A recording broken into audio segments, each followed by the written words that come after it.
La palabra de hoy la vamos a encontrar en Nahum. Entonces vamos a ir al libro de Nahum. Antiguo Testamento, profeta menor.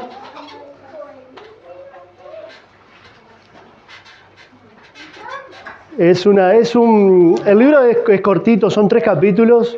Es corto, pero no vamos a leer los 3 capítulos. Solamente vamos a leer el primero y después vamos a tocar algunos puntos de los otros nomás. Y dice así en el nombre de Jesús.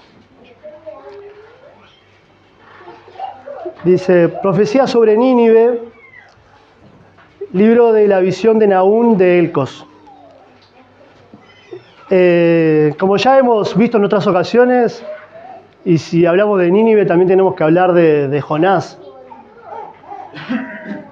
Y acá lo que pasa es que Jonás, cuando profetiza de la misericordia del Señor.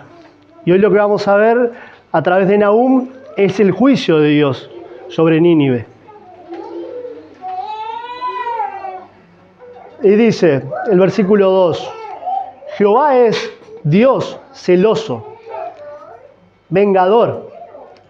Jehová es vengador y lleno de indignación. Se venga de sus adversarios y guarda enojo para sus enemigos. Nahum lo que está haciendo, está presentando al Señor en todo su poderío, ¿no? Y está diciendo lo santo y justo que es el Señor, ya de primera.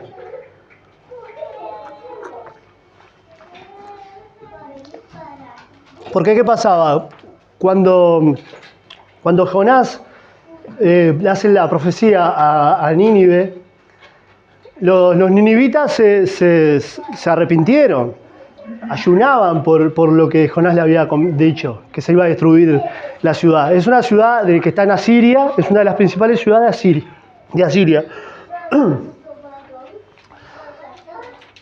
Pero ¿qué pasó? Los ninivitas pasaron, no se sabe exactamente bien en los años, pero entre 100 y 150 años, y los ninivitas volvieron a hacer lo mismo que estaban haciendo anteriormente. Entonces el Señor le dice, Jehová es un Dios celoso. Es un Dios celoso y no quiere decir que nosotros tengamos que ser celosos, porque nosotros entreveramos, nosotros somos humanos, tenemos una naturaleza caída y como tal creemos que ser celoso es, no sé, tener controlada a mi esposa las 24 horas del día y quién te llama y con quién hablas y a dónde fuiste y por qué llegaste a esta hora y todo ese tipo de cosas. Esos son unos celos, son celos enfermizos, son celos que es una violencia emocional y psicológica tremenda, que Dios está totalmente en contra de esas cosas, porque eso es violencia, eso está totalmente, es un pecado terrible. Pero Dios es celoso, y es celoso de su verdad, es celoso de su creación. ¿Tá? Entonces, lejos está el Señor de decirnos a nosotros que debemos ser celosos en ese sentido que yo le decía de ese celo enfermizo. Puede ser varón y puede ser mujer, porque hay mujeres que también son igual, que son sumamente controladoras, que lo único que hacen es hacer daño. Hacen daño a las parejas, daño a los matrimonios. ¿Está? Entonces, empezando por ahí, Jehová es un Dios celoso. Y un celoso es celoso de su creación. Celoso es que si nosotros no hacemos caso omiso a la profecía, por ejemplo, de lo que dijo Jonás en el tema de que iba a destruir Nínive si ellos no se arrepentían, y al final se arrepintieron y volvieron después a lo mismo, al tiempo. Por eso le dice, Jehová es un Dios celoso y vengador. Jehová es vengador y lleno de indignación. Se venga de sus adversarios y guarda enojo para sus enemigos. Porque el problema era entre los ninivitas, que eran los asirios, con la tribu de Judá. Después, el 3 dice, Jehová es tardo para la ira y grande en poder, y no tendrá por inocente al culpable. Jehová marcha en la tempestad y el torbellino, y las nubes no son el polvo de sus pies. Dice, Jehová es tardo para la ira. A ver, si el Señor no los había consumido antes por su gracia y su misericordia. Y lo mismo pasa para nosotros hoy. Lo mismo pasa para las personas que si se convierten o no se convierten, que si tienen fe o no tienen fe. Si el Señor no nos consumió hasta ahora, es por su gracia y su misericordia. ¿Está? Y esto lo mismo le había pasado, porque ¿qué pasa? Nosotros muchas veces, ¿no? Meditábamos en esto. Me voy a poner yo como ejemplo, pero solo de ejemplo, ¿no? Yo estoy en un pecado X, ¿no? Y persevero en ese pecado, y yo digo, el Señor, no pasa nada, está todo normal al lado mío, no se ha roto nada, no se ha caído nada, no se ha muerto nadie, y sigo la misma. No, Dios no existe. Eso es lo que pensaban. Yo le estoy comentando lo que les pasaba a los ninivitas en la época de Jonás hasta ahora. ¿Está? Entonces pasaba eso, es decir, no pasa nada, está todo bien. Y el Señor les está diciendo, Nahum está diciendo, el Señor es tardo para la ira, grande en poder. Grande en poder, ¿cuál es el poder que es grande el Señor? Grande en perdonar. Ese es el poder del Señor. Y no tendrá por inocente al culpable. O sea, al Señor no se la podemos copiar. Si nosotros pensamos que está todo bien, porque pecamos y seguimos adelante, al Señor no se le escapa. El Señor está mirando todo. Dice, no tendrá por inocente al culpable. Lo mismo que si vos pensás, ¿no? O yo pienso, ¿no? Digo, Señor, la estoy pasando realmente mal y yo estoy haciendo tu voluntad, pero mirá lo que me está pasando, mirá a fulano, mirá a mengano, mirá lo que me pasa con este. Descansar en el Señor. El Señor no tiene por inocente al culpable. Mirá que el Señor no se le escapa tampoco eso. Descansemos en Él. Eso es lo que les está diciendo a través de Nahum.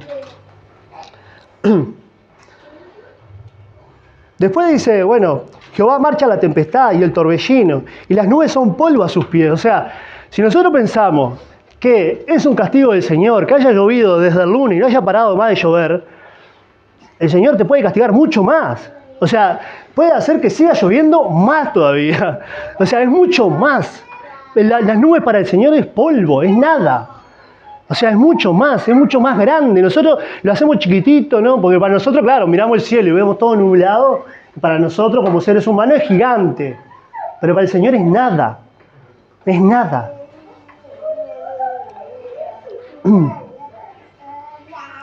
Él, el Señor, amenaza al mar y lo hace secar y agosta todos los ríos. Basán fue destruido y el Carmelo y la flor del Líbano fue destruida. Los montes tiemblan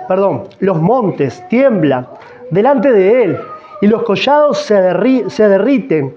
La tierra se conmueve a su presencia y el mundo y todo lo que en él habitan. El Señor es mucho más grande de lo que nosotros nos podemos imaginar, es mucho más. Al Señor no se le escapa nada. Está en todos los detalles. Dice, ¿quién permanecerá delante de su ira? Evidentemente nadie puede permanecer. ¿Y quién quedará en pie en el ardor de su enojo? Su ira se derrama como fuego, y por él se hienden las peñas. Y ahora yo meditaba también en esto, ¿no? Se vuelve a repetir el tema de la ira, que ya lo habíamos hablado la vez anterior. También lo digo para los haters, que tenemos haters en línea, que se conviertan los haters. Los amamos. La ira, ¿no? Y yo buscaba, digo, ¿qué ¿cuántos tipos de ira hay? Me preguntaba yo para mí, ¿cuántos tipos de ira hay? ¿No? Y nosotros nos podemos preguntar, ¿cuántos tipos de ira hay? Porque si el Señor se aira y está bien, y yo me airo y está mal, ¿entendés? O sea, ¿cuántos tipos de ira hay? Hay tantos tipos de ira como nosotros reaccionemos a la ira. De la forma que vos reaccionás a la ira, es pecado. De la forma, es pecado si no reaccionás a la forma del Señor. De la forma que Dios lo hace, es una ira santa, porque Dios lo que está haciendo, está cuidando su creación, está cumpliendo su palabra, porque el Señor es justo. Hoy que estábamos cantando, ¿no? Estábamos cantando que he decidido seguir a Cristo, no vuelvo atrás. Y yo justo pensaba en esta palabra, digo, claro, los ninivitas volvieron atrás. Volvieron atrás. ¿Y cuántas veces nosotros volvemos atrás? ¿Cuántas veces nosotros volvemos a pecar? Nosotros volvemos a lo mismo. ¿Está? Entonces dice,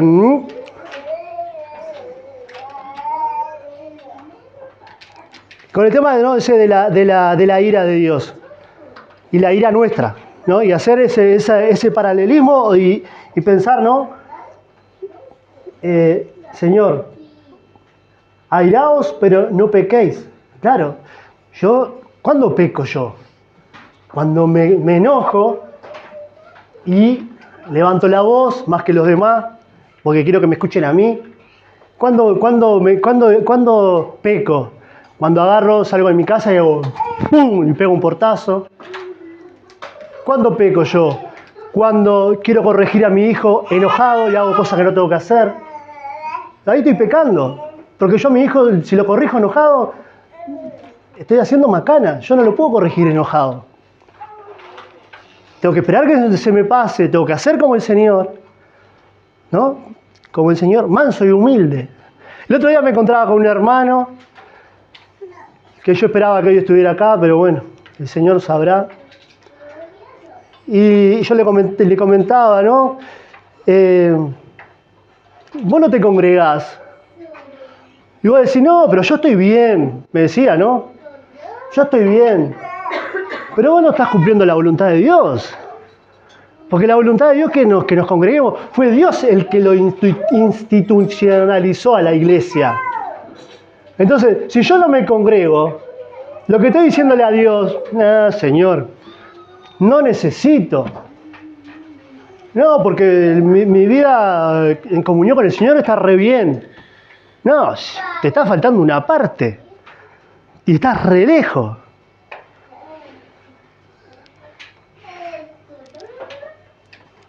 Versículo 7. Jehová es bueno, fortaleza en el día de la angustia, y conoce a los que en Él confían. Más allá de que estemos, en la dificultad que estemos, si mi vida, si mi corazón fue entregado a Cristo, el Señor no va a dejar que a mí me pase absolutamente nada. Pero que esté aquí, ¿no? Las cosas que a mí siempre se me ocurren. Porque a mí siempre se me ocurre decir, pero ¿cómo? ¿Quiénes son? ¿Quiénes son los que en Él confían? ¿No? ¿Quiénes son? Evidentemente, los hijos de Dios. Pero yo conozco mucha gente, y ustedes, yo estoy segurísimo que también conocen, gente que viene a la iglesia y dice que es hija de Dios.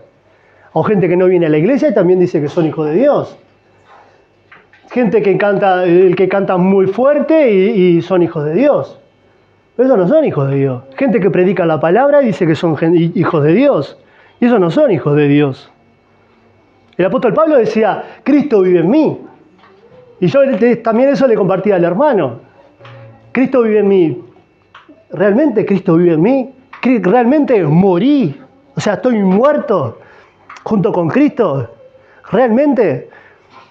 Entonces, si yo realmente morí, ¿por qué muchas veces reacciono? ¿Por qué reacciono? ¿Por qué estoy a la defensiva muchísimas veces? Entonces, ¿y a dónde voy? Porque capaz están pensando, ¿pero a dónde vas? Los que no confían en Él. Porque acá dice, conoce a los que en Él confían. Si yo morí a mi vieja naturaleza, a mi viejo carácter, a todas las cosas feas que hacía, si yo realmente morí a mi vieja forma de ser, es porque confío en el Señor. Pero ¿cómo confío en el Señor? Y ahí podemos encontrar, en Gálatas 5:20, el carácter del Señor. Si yo tengo ese carácter del Señor, si vos tenés el carácter del Señor, ese carácter es lo que nos marca que nosotros confiamos en Él.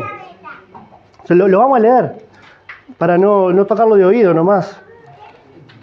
Gálatas 5:20.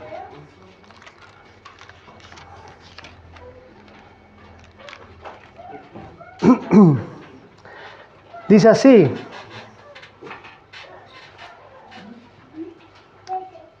Perdón, vamos acá, el fruto, Gálatas 5:22.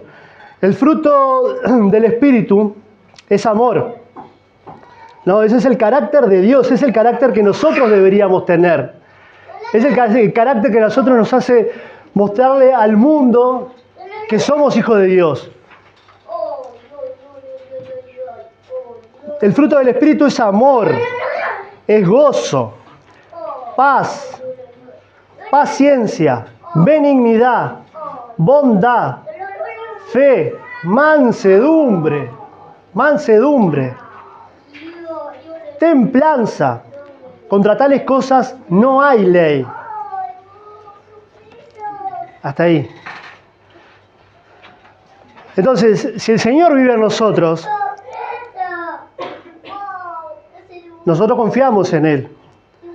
Y Él dice acá, fortaleza en el día de la angustia y conoce a los que en Él confían. Los que confiamos en Él somos los que tenemos el fruto del Espíritu. O por lo menos tratamos, ¿no? En ese momento de dificultad, el Espíritu Santo trabaja en mí y pongo por obra su palabra. Y el Espíritu Santo me hace vivir de esa manera, me hace hacer cosas que eran inimaginables para mí. Yo quería agarrar todo, hablando mal y pronto, a patadas. ¿Cómo me van a hacer esto a mí?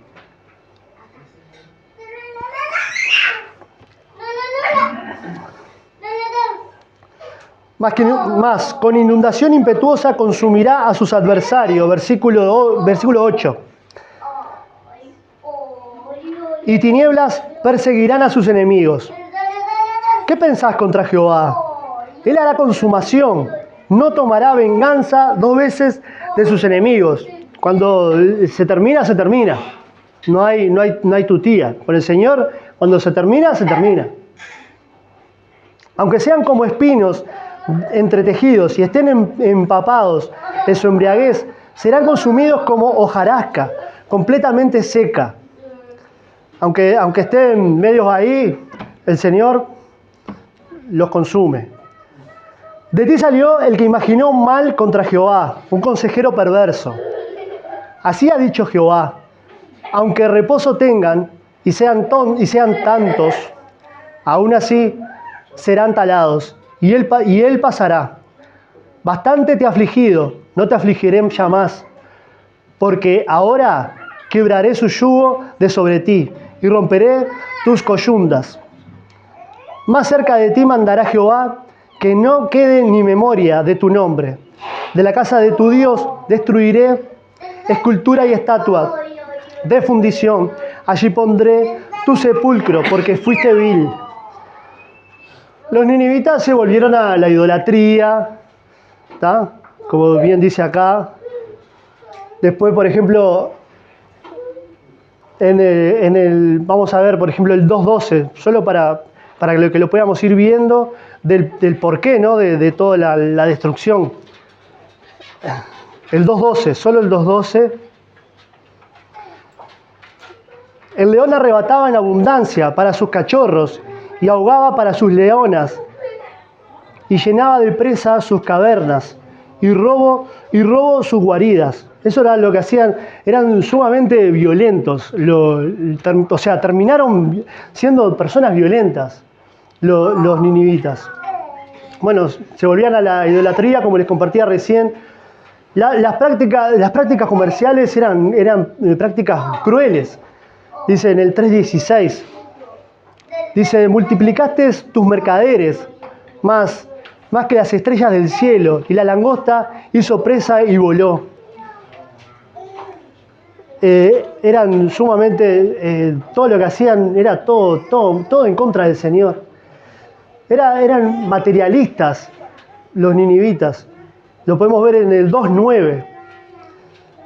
2:9 dice, secad plata, secad oro. No hay fin de las riquezas suntuosidad de toda clase de efectos codiciables. Para la persona materialista no hay fin. O sea, siempre quiere más y quiere más y quiere más y no se termina nunca se termina. O sea, todo lo que a nosotros nos quite el sueño y que no sea, ¿tá?, de el hambre y la sed de Dios, todo lo que a nosotros nos quite el sueño, hay una parte que es materialismo y otra parte que es idolatría. ¿Tá? Todo eso que a nosotros que nos desvele pensando en cómo logro tal cosa, y es materialismo y no nos deja meditar en lo que es la palabra de Dios, meditar en qué es lo que Dios quiere. Bueno, lo que decía el pastor del principio, nos saca de nuestro enfoque. Bueno, eran sumamente crueles. Lo podemos ver en el 3:19. Dice, no hay medicina para tu quebradura. Tu herida es incurable. Todos los que oigan tu fama batirán las manos sobre ti. Porque ¿sobre quién no pasó continuamente tu maldad? Y eso eran los ninivitas. Después, el Señor, nos va a librar los que, como le decía hoy en el versículo el versículo 7 del 1, nos va a mantener siempre a salvo, siempre nos va a mantener a salvo, ¿no? Como lo decíamos recién en el 1:7, también nos va a librar de la opresión. Todo lo que nos oprime, que no nos deja ver la gloria de Dios, que no nos permite descansar en paz, por decirlo de alguna manera, el Señor nos libera, pero tenemos que estar en Él, tenemos que estar en su presencia, es importantísimo. Lo vemos, como decía, el 1:13 y al 15, que dice, porque ahora quebraré su yugo de sobre ti y romperé tus coyundas. O sea, eso está hablando de Judá, que Judá puede ser la iglesia en ese momento. Más acerca de ti mandará Jehová, que no quede ni memoria de tu nombre, de la casa de tu Dios. De esto hablando de la idolatría. Pero el 15 dice, he aquí sobre los montes los pies de los que trae buenas nuevas, de los que anuncian la paz. Celebra, oh Judá, tus fiestas, cumple tus votos, porque nunca más volverá a pasar por ti el malvado. Pereció del todo. Y entonces, este pasaje también lo encontramos en Romanos 10:15, que cita justo este pasaje, que dice, ¿no? He aquí sobre ti los montes de los pies que traen las buenas nuevas, y eso podemos ser muchas veces nosotros, pero nosotros más que nada terminamos siendo como Nínive, terminamos siendo, no pasan los años y muchas veces volvemos a lo mismo, y volvemos al mismo pecado, y volvemos a la misma, y terminamos haciendo cosas que no tenemos que hacer. Pero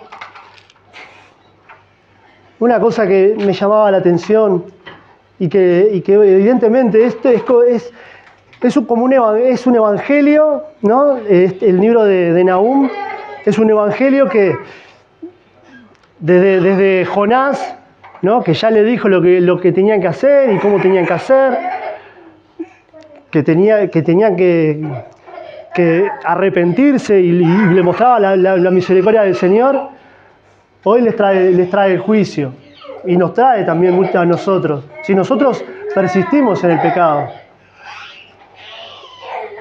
Y el 3:5 dice: heme aquí contra ti, dice Jehová de los ejércitos, descubriré tus faldas en tu rostro y mostraré a las naciones tu desnudez, a los reinos tu vergüenza. Y eso es algo que me impactó.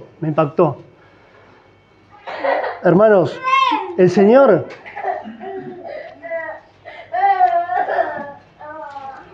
si nosotros persistimos en el pecado, persistimos en hacer cosas que al Señor no le agrada,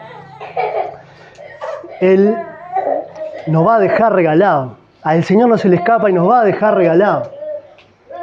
Fíjate lo que le dice. Le dice Jehová de los ejércitos: descubriré tus faldas en tu rostro y mostraré a las naciones tu desnudez. No va a haber nada más vergonzoso, ¿no? Me supongo yo, una dama que se le levante la falda. Debe ser lo más vergonzoso que debe haber. Y eso es lo que nos está diciendo a nosotros. O sea, si yo persisto en lo que no tengo que persistir, el Señor me va a dejar en evidencia. ¿Y qué pasa? Que era lo que yo también hablaba con este hermano el otro día. ¿Cuándo quedamos en evidencia? Porque a veces nosotros pensamos que nadie se da cuenta. Y el tema es, cuando yo digo, yo soy cristiano, ¿no? El mismo ejemplo de hoy, yo soy cristiano, ¿no? Pero mis actitudes no son las de cristiano. El que hace tiempo que anda en la vuelta se da cuenta enseguida. Y se da cuenta que vos no sos cristiano. Y ahí ya quedaste expuesto. Cuando tu conducta, tu carácter, no es el de un cristiano, quedaste expuesto. Y el que hace tiempo que anda en la vuelta se da cuenta. Pero no solo el que hace tiempo que anda en la vuelta. Dios te está viendo hace rato. Por eso estaba buenísimo. Una de las cosas que decía hoy el pastor me encantó. Que nosotros tratamos muchas veces de practicarlo en casa, ¿no? El hecho del esposo y la esposa, ¿no? Y decir, mirá, me parece que por acá le está cerrando. Y está bueno ser sincero y que, por ejemplo, en mi caso, ¿no? Mi esposa me diga, vos, le está cerrando, no es así, no es por ahí. Y que yo también le pueda decir a mi esposa, ¿no? Con amor y misericordia y gracia, decirle, che, mirá que le está cerrando, no es por ahí. Entonces, si nosotros caminamos por lugares turbios, tarde o temprano el Señor lo va a sacar a la luz. Tarde o temprano. Y si no lo saca a la luz, mi conciencia no me deja en paz. Mi conciencia no me deja en paz. Me acordaba de esto también. No sé si se acuerdan, es obvio que se acuerdan, de Adán y Eva, ¿no? Adán y Eva pecaron, se vieron y estaban los dos desnudos. ¿Y el Señor qué hizo? En su gracia y su misericordia los cubrió, ¿no? Mató un cordero, ¿no? Y los cubrió en su gracia y su misericordia. Y lo mismo hace Jesús con nosotros hoy. Lo mismo hace Jesús con nosotros hoy. ¿Tá? El Señor en su gracia y su misericordia también te cubre, también no permite que quedes regalado, por decirlo de alguna manera, hablando mal, porque no quedes expuesto, que vayas a su presencia, que la sangre de Cristo nos limpia de todo pecado. Entonces, sumamente importante, Señor, no quiero más esto para mi vida, no quiero pecar más acá, Señor. No quiero hacer esto más, no quiero ser como hablábamos hoy al principio, no quiero ser esa persona celosa, imbancable, que lo único que hace es enfermar a mi familia, enfermar no sé, a mis hijos. Yo no quiero ser esa persona imbancable. Yo no quiero reaccionar mal cada vez que algo no me gusta. ¿Por qué reacciono mal cada vez que algo no me gusta? Yo quiero reaccionar como reacciona un hijo de Dios, como nos decía Gálatas 5:22. Yo quiero reaccionar de esa manera, porque yo soy un hijo de Dios y yo quiero vivir a la manera de Dios. Entonces, pasaron los años, tratemos de vivir a la manera de Dios, tratemos de vivir como Dios quiere. Esto no se termina acá, seguimos adelante. Mañana tenemos que volver a recordarnos el Evangelio. Y tenemos que volver a recordarnos que el Señor es el mismo. Y el Señor quiere que viva la vida que Dios quiere que viva. Que no cruce, no vaya a pasar un semáforo y uno se me cruzó y ya empecé a insultar al aire. No, Dios no quiere ese tipo de cosas. Entonces, volvámonos al Señor, volvámonos a Jesús. Vayamos a su presencia, en su presencia. Si pasamos tiempo en su presencia, si pasás tiempo en su presencia, si yo paso tiempo en su presencia, no hay magia, mi vida cambia. No hay magia, mi vida cambia por completo. Pasá tiempo en su presencia, tu vida cambia por completo. Es Dios, porque Dios ve nuestro corazón, ve cuando nosotros nos derramamos realmente. Pero si nosotros, ponele, no oramos, no venimos a la iglesia, no hacemos un montón de cosas, evidentemente no vamos a andar bien. No vamos a andar bien y vamos a volver a lo que éramos antes, lo que éramos hace 10, 15, 20 años atrás. Porque esto no es acumular años. Esto no se trata de vivir día a día. Se trata de arrepentirse día a día. No como los ninivitas. Se arrepintieron en un momento cuando vino Jonás y después volvieron a lo mismo. Y terminaron haciendo las mismas cosas y peores cosas. Porque si ustedes se toman el tiempo de leer detenidamente el libro de Nahum, es impresionante. Y nosotros somos eso muchas veces.